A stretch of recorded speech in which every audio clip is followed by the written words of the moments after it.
Metro भवन में देशभक्ति पर काव्य महफिल का आयोजन। देश के स्वतंत्रता अमृत महोत्सव पर किया देशभक्ति पर काव्य महफिल का आयोजन। हमारे सोनार समाज के सुप्रसिद्ध व्यंग्य कवि श्री अनिल जी मालोकर इन्हें काव्य महफिल में बुलाकर दिया काव्य सादरीकरण का सम्मान। संपूर्ण देश में देश के स्वतंत्रता का 75वां साल अमृत महोत्सव के उपलक्ष्य में विविध कार्यक्रमों का आयोजन करके यह साल अविस्मरणीय बनाने की तैयारी में पूरा देश जुटा है। अभी अभी 26 जनवरी गणतंत्रता दिवस पूरा देश में सम्मान के साथ मनाया गया। इसी का मौका पाकर नागपुर के महा मेट्रो कार्यालय में मेट्रो भवन में देशभक्ति पर गीतों का कार्यक्रम बड़े ही साजो उल्लास के साथ मनाया गया।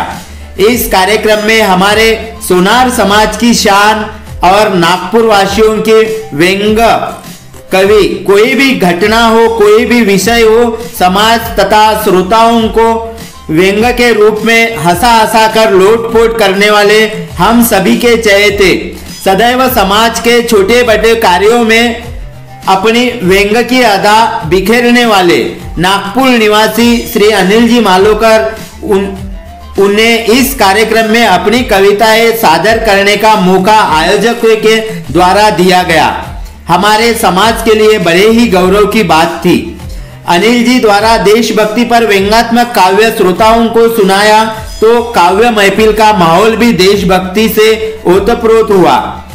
उनके काव्य सादरीकरण पर आयोजकों द्वारा उनका स्वागत सत्कार किया गया।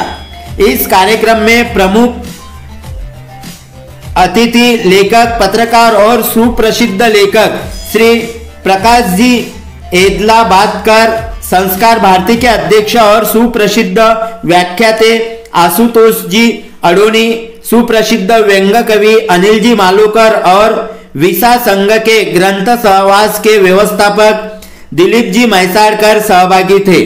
इसके अलावा कार्यक्रम में सुप्रसिद्ध शेफ विष्णु मनोहर भी उपस्थित थे। शहर से नामवंत कवि और गायक इन्होंने स्वरचित काव्यों का पठन किया तो कुछ कवियों ने देशभक्ति पर गीतों का पठन किया। मंजूषा, अनिल, सर्वेश फडणवीस, अपर्णा विचोर, चित्रा कहाते, रजनी सातपुते, अभिषेक बेल्लरवार, सुरुचि डबीर, मीनल येवले, अनुराधा हवालदार, जोशना साने, अभिजीत खोड़के, अनंत देशपांडे इन्होंने भी अपने बहारदार काव्य श्रोताओं को सुनाकर सबका दिल जीत लिया। इस मौके पर प्राध्यापक एदलाबादकर इन्होंने 1947 से हो रहे नागपुर शहर के विकास की यादें बताई। एक समय था कि इस शहर में ऑटो रिक्शा भी नहीं था, तो आज इसी शहर में मेट्रो दौड़ते देख रहे हैं। नागपुर के मेट्रो ने एक नई पहचान दिलाई, ऐसे विचार प्रकट किए। आशुतोष जी अडोनी इन्होंने देशभक्ति पर काव्यों का आयोजन नागपुर मेट्रो द्वारा किए जाने पर अभिनंदन किया। अनिल जी मालोकर इन्होंने अपनी मजाकिया अंदाज से काव्य सुनाकर श्रोताओं का मनोरंजन किया। कार्यक्रम में महा मेट्रो के कार्यकारी व्यवस्थापक अनिल कुमार जी कोकाठे और कार्यकारी व्यवस्थापक उदय जी बोरवनकर प्रमुखता से सहभागी थे।